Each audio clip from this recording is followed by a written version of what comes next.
Welcome to my Zealot's Oath Theorycraft build. This is an exploration into this keystone passive here, Zealot's Oath. Before I move on, just a quick disclaimer, this is not a build that's going to one-shot bosses. This is not a build that's going to be like uber clear maps, etc. It does clear tier 15 maps. I have done that and I'm quite confident of the survivability. And again, this is the exploration between armor and energy shield. Quick introduction to myself. Diablo 2 56k modem player on hardcore, so that gives you an indication of my age. Big fan of RimWorld, Total War series. I like cranking the difficulties up as high as I can and challenging myself in games. That's why I've got an attraction towards hardcore gaming. That sounded creepy.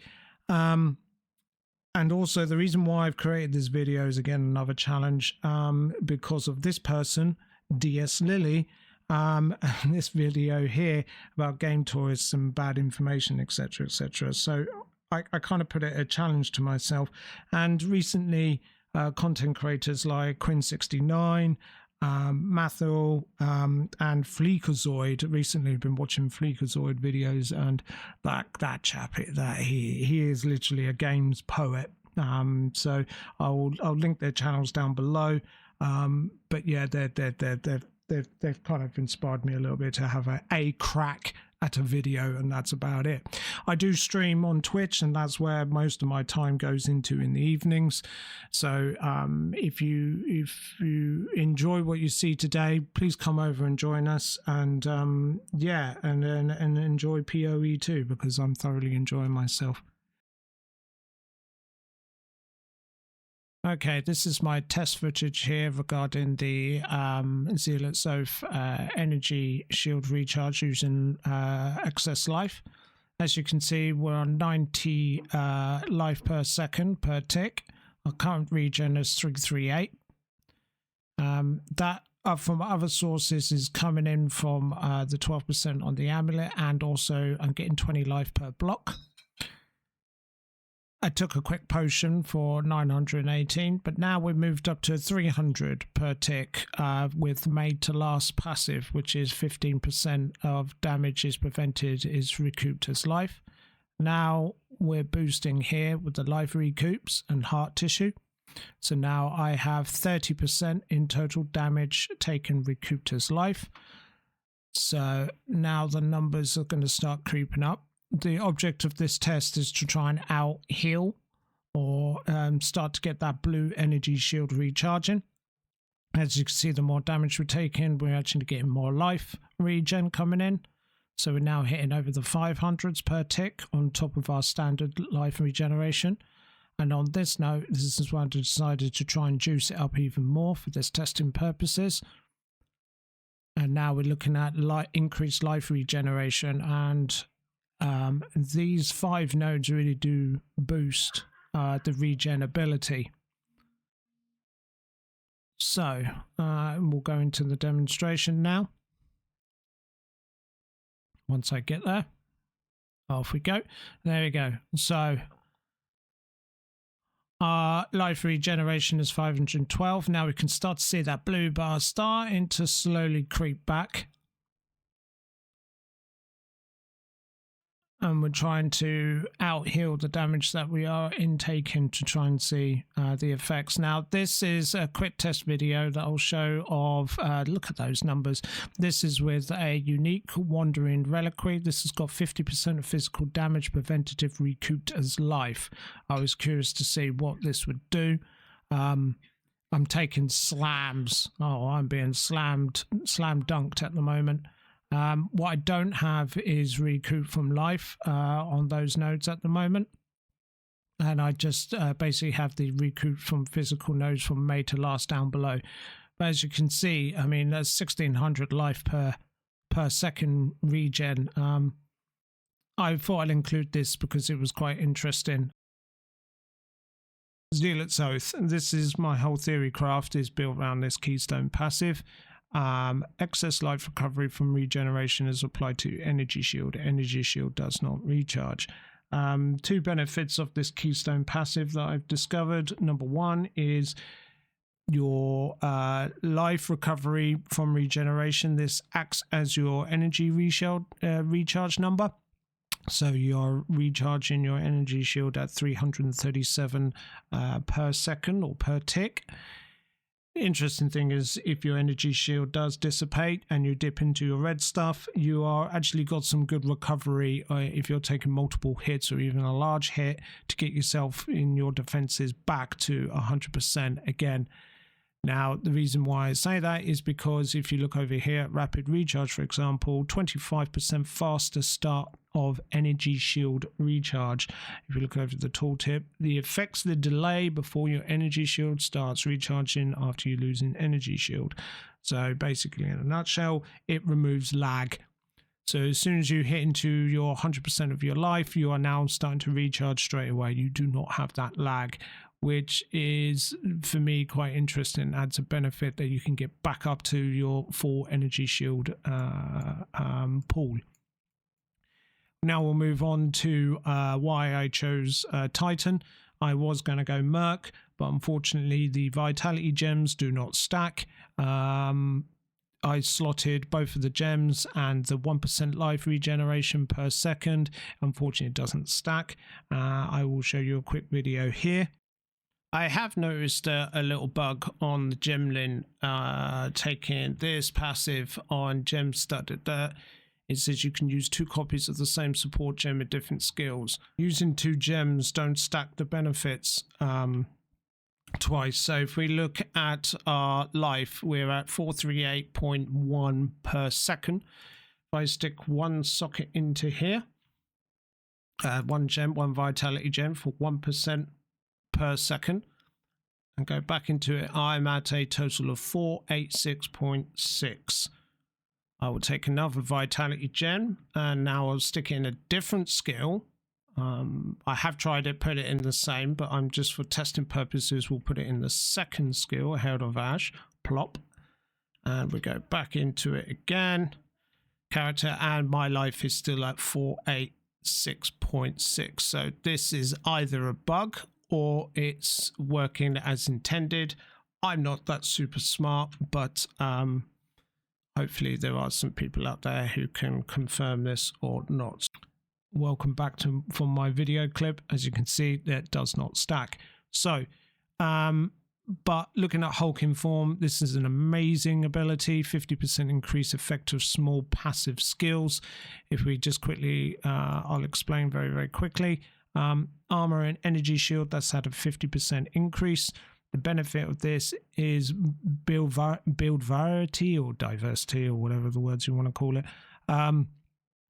It does offer different options as well as saving of passive skills. And what I mean by this is that 18% increased armor and energy shield. I don't have to travel so much to come down here to then start taking this if it was just a normal standard 10%. Sorry, 12%, sorry. So yeah, that means my investment in here, I'm getting more bang for my buck. Also, the interesting thing is it boosts shield defenses. Shield defenses, these nodes are amazing. So I'm getting 37% increase from my equipped shield. So that means more energy shield and more armor as well. So there is a lot of value that you can get from here. Now, just quickly before I move on and talk about my gem skills and stuff and passives, I just want to make a side note about time lost rubies. Be very careful with these. In my opinion, there is a bit of a red herring. You have to make sure, for example, notable passive skills radius also increased by 7% increased life regeneration. I think the maximum you can get on a standard duel is 15%. This is a 14 one. I can't see any ones that have been higher on the market. So that's 15%. Now, the only reason why I've put a time lost ruby in here because I am getting 1 at 7, 14, 21% life increased life regeneration, and that really does boost this up. If I can show you here, so I get an extra 37 life. There's lots of small passive nodes around here that are obviously boosted with global damage and increased stun threshold, and also another 12% increased defenses from equipped shield. So it's 12, 20, 24, 36%. So just make sure that I'm teaching the sucking egg now. But yeah, just make sure that because I started putting loads of these and realized actually that you're not getting as much value if you just put a standard straightforward jewel in there. So we'll move straight on. Okay, let's quickly go through the gem skills, or skill gems. We're using Stampede, Fist of War, Rage is important. I will drop this once I'm able to find Rage on hit on your jewels. 3 priorities of your stats that you want on your jewels is increased life regen, increased defenses from equipped shield, and Rage on hit. They're your kind of 3 go-to stat priorities. Once you get that, you can drop the Rage and then put a damage combination. Quick disclaimer, this is probably not the best combination of gems, but this is what I'm using at the moment. With Rage, we're using Unforgiving because we're trying to keep our Rage sustained between pack to pack. Because we are in our Seismic Cry, we're using Enraged Warcry. We consume up to 10 Rage, causing attacks empowered by them to deal 30% more damage. And because we took Vocal Empowerment, we can have 2 attacks, which is really good because it empowers our Stampede. We can help with our clear, but then if we come across a rare, we have another empowered attack to be able to drop a Hammer of the Gods. And when a Hammer of the Gods come down, you get that second tick or that second boom. That second attack or boom explosion tends to be heavier, and you get bigger ignite damage, and it improves your DPS. And of course, you've got 72% extra empowered damage. So this is what's given us value for our passives invested. On Seismic Cry, while we're here, Daze and Cry, that helps us with stun build up. Once you've dazed them, you get 50% more increased stun build up. And also we've got Rage and Cry for additional rage to again help us fuel Enraged Warcry, and Magnifying Effect I've put on here because I just like a big boom to be able to absorb those stuns. It's probably the best way to explain it, because absorbing the stun then empowers Seismic Cry, and you get a 1 and a 2. That's the amount of attacks that you can empower on your next use. Of course, it's pretty self-explanatory.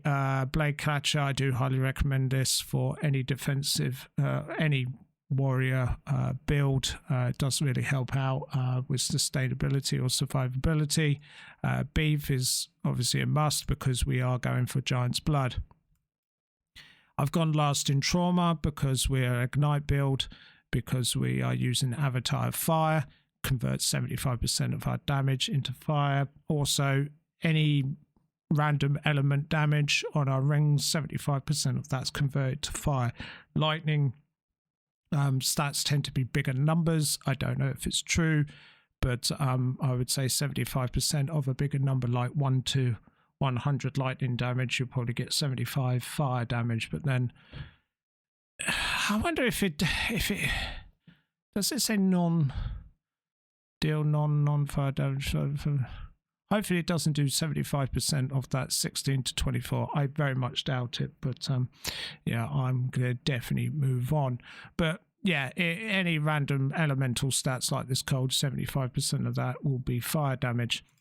As we move on, we want Titanic, stun threshold, as well as stun build up, as well increase strength. That's good value, so I do highly recommend that. Going to overheat and blow.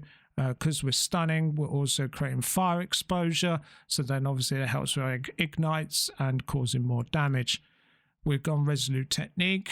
Now we don't need accuracy in our build, so that means we don't need accuracy in our items, so that means we can use the space on the items to feel something like rares or something else more useful to us.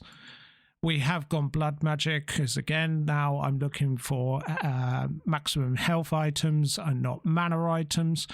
So there's a bit of a double-edged sword on that, because then when you do find a really great item, but then it has like 150 mana, you're just like, oh. But there are gambling ways to be able to try and remedy that. So we move on. Again, I'm a big fan of these 22% increases from Equip Shield. We've gone Tower and Shield, and also Hunker Down. Hunker Down is recovered 20 life per block. 20 life means 20 energy shield, or life if you dipped into your red stuff, as we said earlier. Moving up, we're coming up to here again. Immolation, trying to get those magnitude of those fire ignites. That helps with our Hammer of the Gods to really get the DPS, and how we try and get the DPS increase. This is so far what I believe is it the best. I'm thinking about going maybe potentially trying this with just armor break and using armor break as a DPS instead of Avatar of Fire, but I'm still trying to work out the best value insofar as maximizing the DPS on the amount of passives that I'm using, investing, and see what I can get out of it. There's also the potential of doing a crit build, but I'm not overly 100% confident on that, because it is gear intensive as well. And when you're playing hardcore solo self-found, you can't just buy off the shelf and just play. That is not all done with. I've gone with the Hammer of the Gods, Eternal Flame, Fire Infusion, Primal Armament, and Heft. Burn, baby, burn. Eternal Flame is good for that, especially the 25% less chance to ignite. We're doing Hammer of the Gods, which is a big DPS, so we are creating those ignites. I will link a chap down below called Bell's Block.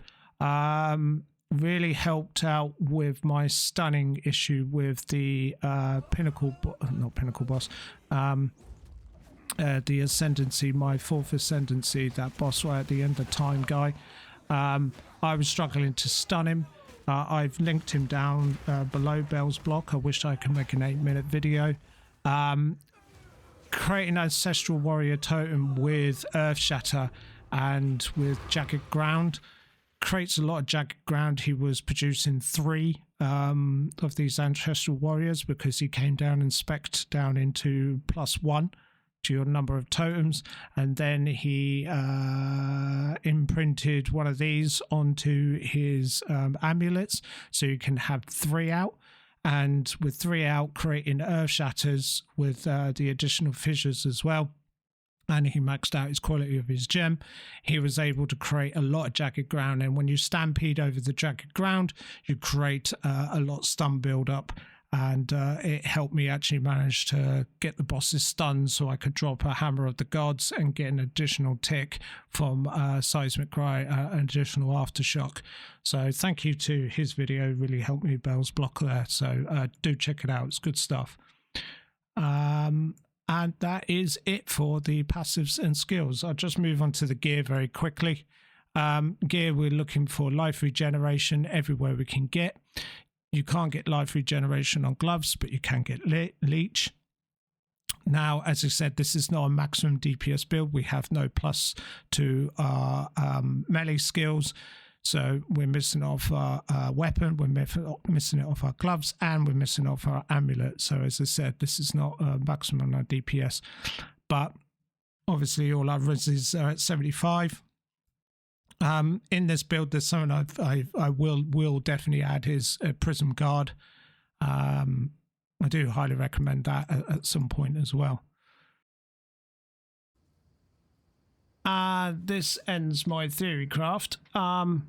Hopefully you enjoyed it. Leave a comment and a like below. If you want to see how this gets on hardcore solo self-found, please come and join me over at Twitch. And hopefully dslily will bless this build with her knowledge or expertise. She's far smarter than me. But yeah, hopefully it passes the sniff test. Be lucky, everyone, and look after each other. Take care. Bye.